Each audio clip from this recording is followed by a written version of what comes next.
Hey, everybody. This is the Tell the Truth Sports Radio Show. I'm your host, Ron Fitch. I'm going to tell you the truth why Ohio State broke. The Clemson Hacks in Alabama keeps rolling. The tide keeps rolling. Hey, everyone. Happy New Year's to everybody. I'm going to break down Ohio State Clemson. First of all, I was 3 points off. I had Notre Dame losing by 14. They lost by 17. And I had a feeling about Ohio State. I didn't pick them. I said this was a pick 'em game. I thought it'd be a close game, but I'm going to tell you why it wasn't a close game. All right. Well, we start off. Clemson came out on fire. Trevor Lawrence, 2-yard run. They were up. It was just, the play calling was just beautiful. The way they threw them off. Lawrence would fake the ball, the ATM, he'd run it, or he'd fake the ATM and throw the pass.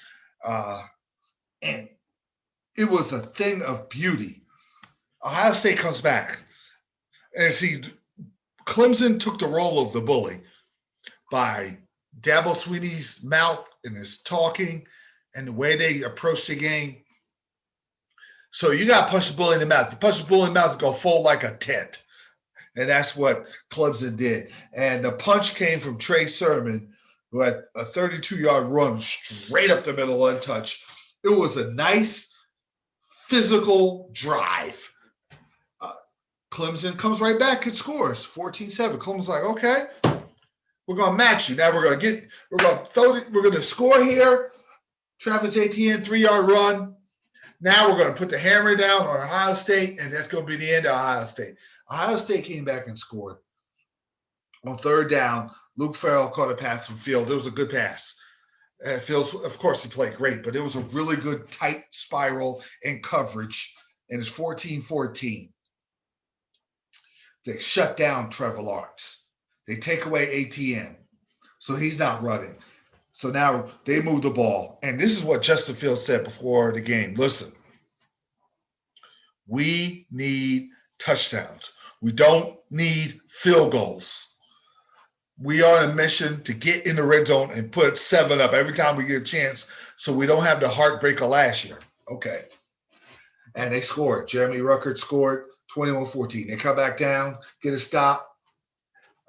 Chris Olave, 9-yard pass from Fields, 28-14. Just before the half, a 12-play, 80-yard, super efficient, smart drive. I didn't think they had enough time to put the ball in the end zone, but they used their timeouts. They ran good sideline routes, and finally, Ruckert gets a 12-yard pass with Justin Field. The dagger touchdown before the half. Of course, Clemson could come back, but I just felt like the way Ohio State played with such a purpose that it was going to be hard. Ohio State throws an interception. Clemson scores. Here goes Trevor Lawrence. But this is what Ohio State did. 7-play, 91-yard drive. Chris Olave, 56-yard pass from Justin Fields. Game over. They ended up winning 49-28. It wasn't even as close as the score indicated. It was a beatdown. And I'm going to tell you something. I'm going to go from the Ohio State standpoint. They were motivated by the nonsense of Dabo Swinney's nonsensical comments. But last year, I did not know this. They had the score posted all year long in the weight room. Just looking at that score, that look 29-23. 29-23 Clemson all year long. They were obsessed over Clemson. So when they saw the sight of Trevor Lawrence and Dabo and those guys, they were so passionately ready and physically and intellectually ready because they played a smart football game. They beat Clemson up. They had never beat Clemson in their history. They're 0-4. They beat Clemson. They beat them physically, too. They pushed them around. They were getting after Lawrence. They shut ATN down. They ran roughshod physically. Trey Sermon, 31 carries, 193 yards. Fields had 6 touchdowns and an interception. And Fields played spectacular. And we're getting the overreaction. And remember, I told you this before the game. I said, I don't care if he throws for 400 yards, which he almost did. I'm not touching Ohio State quarterback.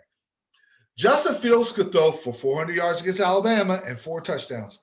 And they talk about, man, we got to take him number 2. No, you don't. I do not touch Ohio State quarterbacks. I've seen this before. I've seen Cadillac do it. I've seen Smith do it. I've seen Haskins do it. I've seen them all. I do not. He looks more like he has a better head on his shoulder than Haskins. So I think he could be a competent NFL quarterback. I don't know how good he will be because I got to see him with the ability to process the information when he can't run. He has to sit in the pocket and make those stick throws, throw guys open because it's easy to throw guys when they're wide open.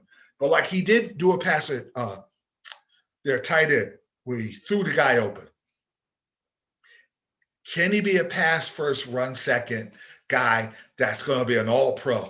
I need to see all pros. I need to see a couple of Pro Bowls. I need to see a couple of, man, this guy's top 10 quarterback in the league. And then I'll say, okay, Justin Fields, he broke the mold of the Ohio State quarterback. Until then, I'm picking Luke Wilson to BYU.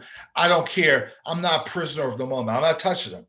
No offense to Ohio State quarterbacks. It's just that if your franchise decision for the next 10 years on the line, I can't take a chance. I can't. But much props this guy. I think he's going to give Alabama a lot of trouble too. But from the Clemson standpoint, Dabo Swinney deserved this. This couldn't have happened to a better guy. He deserved this beating. Running his mouth talking about Ohio State is the 11th ranked team. Regardless of how you feel about their schedule, keep your mouth shut. You know, and you're talking about bring your own guts. Well, Ohio State brought their own guts. And they beat you and took you back to the woodshed and just they beat the tar out of it. 49 points against Brent Venables' defense. And I thought Brent Venables will make some adjustments. Now, the targeting penalty was bad. They got to eliminate the targeting penalty, first of all. Make it 2 hits, then you're out. I'm tired of stars getting eliminated from questionable targeting penalties. This is ridiculous. It's a ridiculous rule. But anyway, Ohio State deserved that. They were outstanding. Clemson, they talked too much. Dabo did not have his team prepared for the onslaught that Ohio. He should have preached all week. Listen, they are coming for our throats. We have to match whatever they do all game long. You have to mentally prepare for warfare. He didn't, and they got beat. And this is the second time he got blown out with Trevor. You had the best quarterback in the country. And the last 2 years, you got curb stomped by LSU and by Ohio State. And if I'm a Clemson fan, I'm glad Dabo's been winning stuff, but you need to keep your mouth shut. Oh, I stand by what I said. Okay. You stand by what you said. You got beat. And this was a year you thought you could win a national championship. If I'm a Clemson fan, I feel like you underachieved these 2 years.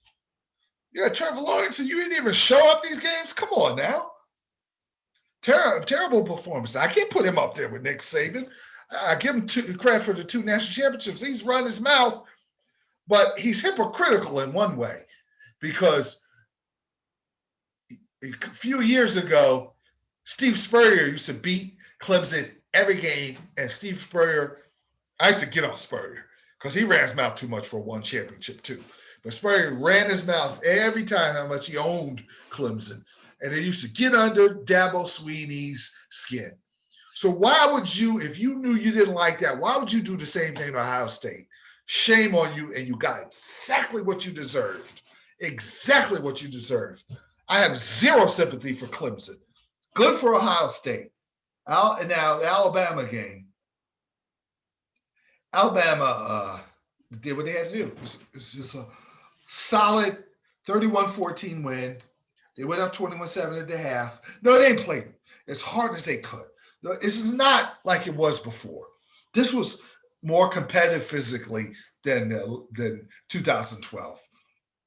Jones was 297, 4 touchdowns. Devontae Smith, it's not that he's a great wide receiver, but he's a transcendent wide receiver from the standpoint that he catches everything. He's a great route runner. He can go deep. He can go in the slot. He can go outside. He's a terrific runner at the catch. But he high points every ball that's thrown to him. He can get in the air and grab him. He makes all the great. He is in a pray that he stays healthy the rest of his career. He is Hall of Fame material. So if you're the Giants or Jets and you need a playmaker or Dolphins, go get this guy. He is the guy. If you need a running back, go get now Devontae Smith has 7 receptions for 130 yards and 3 TDs. And if you need a running back, you please, whatever you do, go get Najee Harris, 15 carries, 125 yards. He had a 53-yard run. He jumps over the Notre Dame player and run. It was just, he's strong. He runs well. He runs in the hole. He can catch. He's your perfect running back for this league. So if you're a team like my Steelers, you go get him. You need a run back or Buffalo or whichever team needs a running game, I would suggest you get him. Notre Dame was solid. I like Kyler Williams. He's a good player. You know, Ian Book could be a backup in the NFL. But that is the college football report. But I'm not a Ohio State fan. I don't root for. The reason why I'm not a Ohio State fan, I cannot. Other than Big Ten Gary, I love him. But other than most Ohio State fans, I cannot stand the arrogance. They have 7 championship and 10-year trash talk, and they have 1 championship within the last 10 years. But they're set up well for Alabama. Alabama better come to play. This is going to be a very difficult game for Alabama to win. All right, this is the NFL report. Woo, last week of the season. And man, we got some games coming up here. Seasons will be decided. Dolphins, Bills. The Dolphins have to win to get in. If the Bills rest people, they rest Josh Allen, or they might see what the Steelers are doing, and they know they got the second seed locked up. If they see the Steelers getting beat, okay, we're going to start to sit guys. That gives the Dolphins an edge. If the Bills play everybody, it's going to be tough for the Dolphins to win. Dolphins might be home. But I suspect that the Bills won't. I think the Dolphins have a chance to win the game. The Ravens are going to have a hard time with the Bengals, but they're going to win. Everybody talking about, well, the Steelers could send the Browns home. Of course I want to send the Browns home. I'm still a fan. But Mason Rudolph, come on. That's not happening. And the Steelers are going to rest their starters, which they should. Because you after all the COVID games and cancellations, you rest the players. You win, you lose, you lose. It just doesn't matter. At this point, you got to be healthy going into next week's playoffs. But Browns need a game to get in. They're out if they lose. And because the Colts are going to beat the Jaguars, so they have to win. But I tell you, they should win. I mean, I can't see Mason Rudolph walking into Cleveland and beating Cleveland. If I'm the owner and general manager, I'm going to have a long talk with my coach. Like, what just happened? We lost the Jets. Do you turn around and lose Mason Rudolph and the backups of Pittsburgh? Come on now. That don't fly with me. I'd be you keep your job, but you better do better than what I see. But I got Cleveland winning the game and getting in the playoffs. Because it's Tell the Truth Radio. Of course, I want Pittsburgh to beat them, but in the truth, you look at the matchup. Truthfully, the Browns should win that game. Packers, Bears.